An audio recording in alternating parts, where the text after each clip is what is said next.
Hello and welcome to the Timbo Talks podcast, my weekly show about work, play and everything in between. I'm your host Timbo.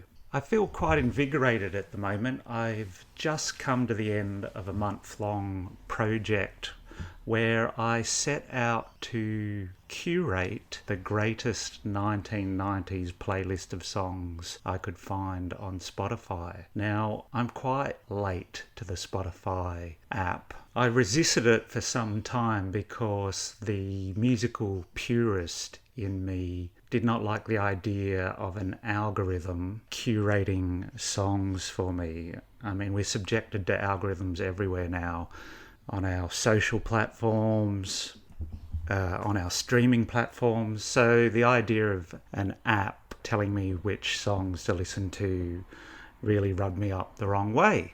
Little known fact about me, when I was in my late teens in the early 90s, I was obsessed with music. In fact, in another life, I could have probably become a music journalist. My obsession was so great. But for some reason, the beginning of April, I decided to revisit my early love of music. And when I opened the Spotify app, it seems blindingly obvious, but I realised, well, I could actually curate my own list of songs without relying on the app recommending tracks to me.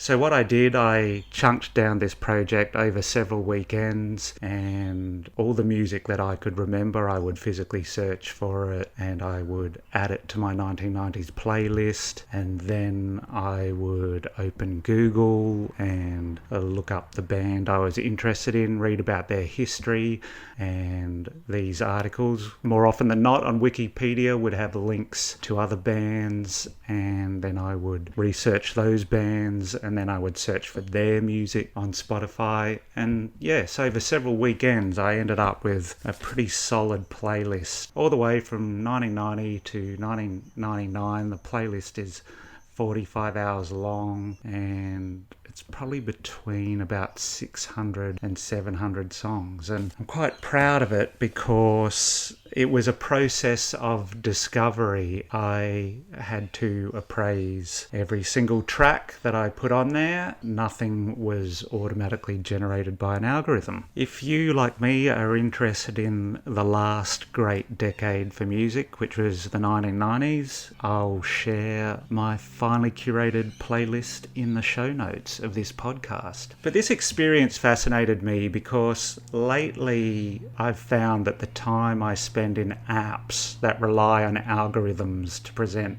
content to me, the less I enjoy it. Whereas I spent an equal amount of time, if not more so, in the Spotify app, but I completely circumvented the algorithm to curate my own experience. I'm fascinated by this idea that I have greater mental alertness and focus if I'm in the driver's seat, if I'm researching a subject, in this case music from the 1990s, and I'm actively seeking that information to build an experience or compile a list. It feels mentally invigorating, whereas if I open an app and I'm just presented with information which is curated by an algorithm, mentally my mind feels like it's mush. And so I was wondering about this, if this was an experience unique to me. But I did some digging, and no, this experience is common.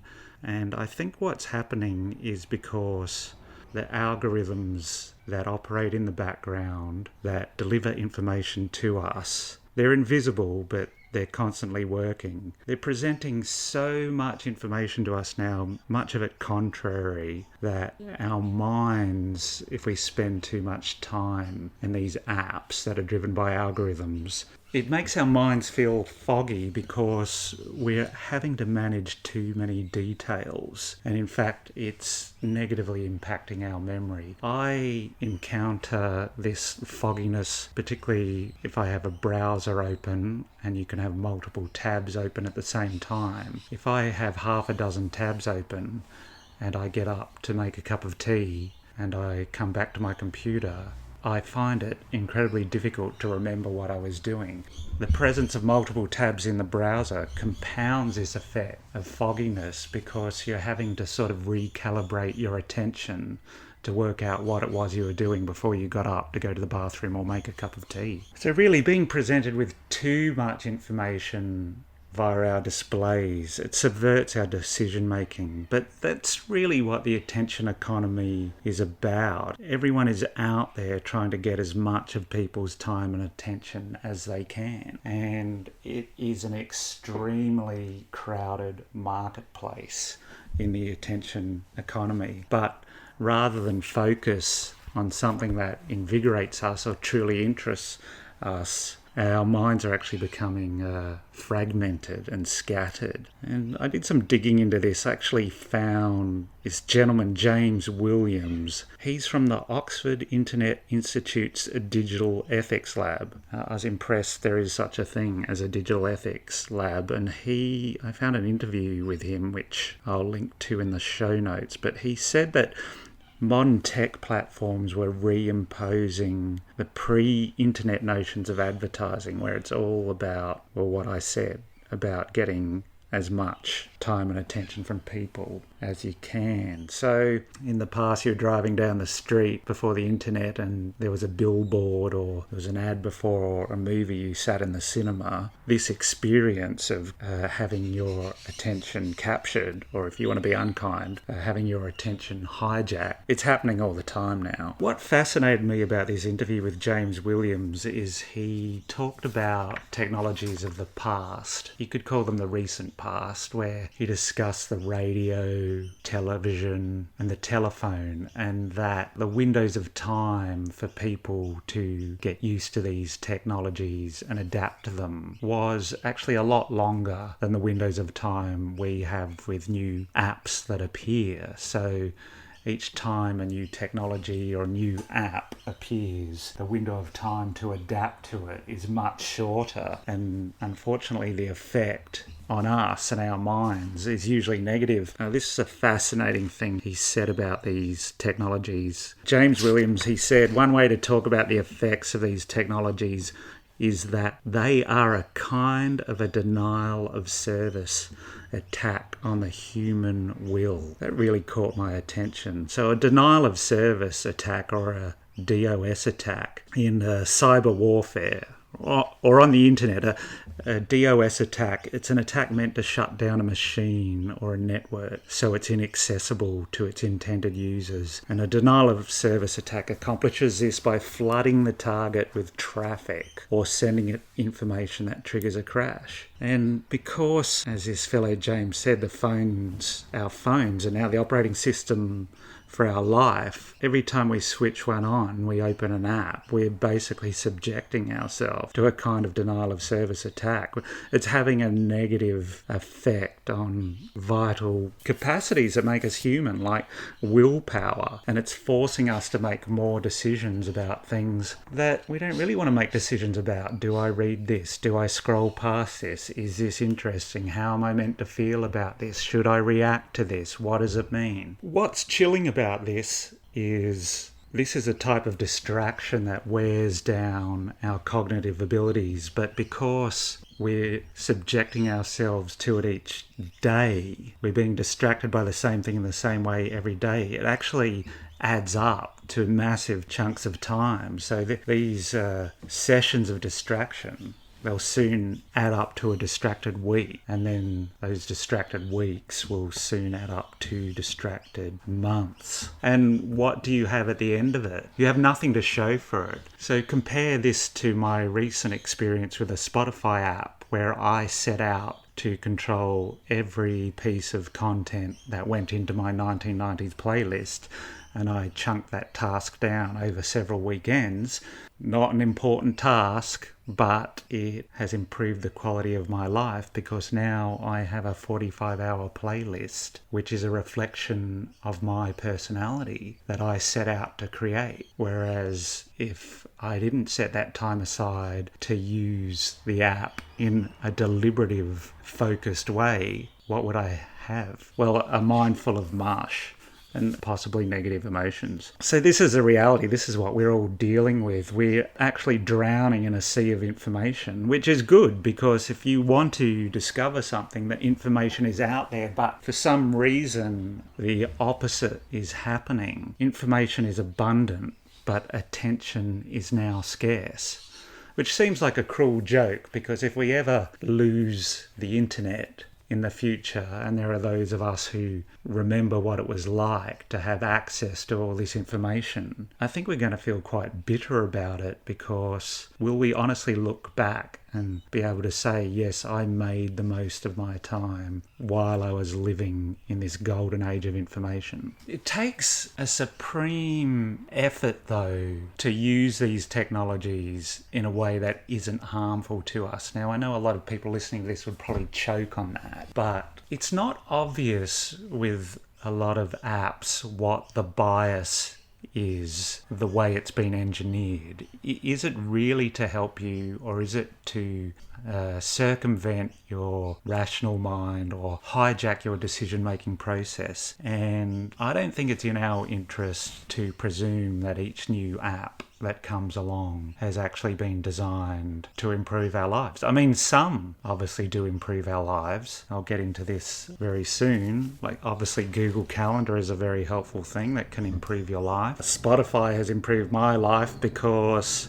I've been able to revisit a great love from my early teen years, which was my obsession with music. Something else I discovered before recording this podcast was a study by an organisation known as the Centre for Humane Technology. Now, I'll put a link to this in the show notes as well, where they partnered with another organisation called Moment, which is an app that helps people track their screen time. So the Centre for Humane Technology, they asked 200,000 people, there were 200,000 iPhone users, to rate the apps they used the most after seeing the screen time it demanded of them. Now, this is a fascinating list of stats, but when you scroll through it, what you find is the Centre for Humane Technology discovered that, on average, the more time people spent in an app, the less happy they were with it.